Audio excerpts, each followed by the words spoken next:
ন্যায্যতা ও যোগ্যতার ভিত্তিতে সরকারি প্রাথমিক বিদ্যালয়ের সহকারী শিক্ষকদের ১০ম গ্রেড বাস্তবায়নের দাবিতে কক্সবাজারের কুতুবদিয়ায় মানববন্ধন ও স্মারকলিপি প্রদান করা হয়েছে। সোমবার বিকেলে উপজেলা পরিষদ চত্বরে ১০ম গ্রেড বাস্তবায়ন কমিটির কুতুবদিয়া উপজেলার আহ্বায়ক মাস্টার ফরিদুল আলমের সভাপতিত্বে মানববন্ধন অনুষ্ঠিত হয়।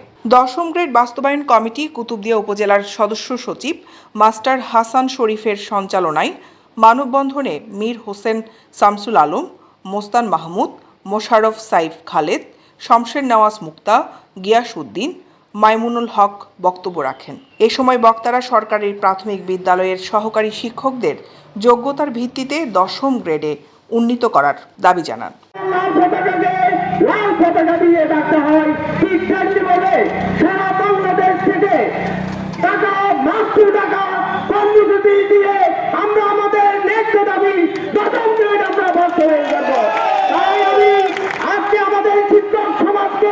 উদ্দেশ্য করে বলতে চাই, যে কোনো সময়ে আমাদের ১০ম গ্রেড বাস্তবায়নের জন্য ঢাকা থেকে ডাক আসতে পারে।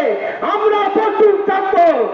আমরা আমাদের রক্তের বিনিময়ে হলেও আমরা ১০ম গ্রেড বাস্তবায়ন করবো।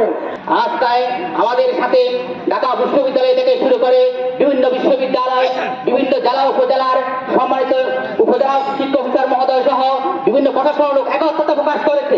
জাতি গড়ার কারিগর, আমরা শিক্ষার আলো দিয়ে যাচ্ছি, আমরা পৃথিবীকে আলোকিত করার কাজে আছি। হ্যাঁ, তাহলে আমরা কেন এই পথে দাঁড়িয়েছি, এই চাওয়া নিয়ে দাঁড়িয়েছি? কারণ আমাদের মনে একটা। এ সময় কুতুবদিয়া উপজেলার ৫৯টি সরকারি প্রাথমিক বিদ্যালয়ের ২ শতাধিক শিক্ষক শিক্ষিকা উপস্থিত ছিলেন। মানববন্ধন শেষে শিক্ষক প্রতিনিধিরা উপজেলা নির্বাহী কর্মকর্তা ভারপ্রাপ্ত মোহাম্মদ সাদাত হোসেনের মাধ্যমে প্রধান উপদেষ্টা বরাবরে স্মারকলিপি প্রদান করেন। দৈনিক আজাদী নিউজ ডেস্ক।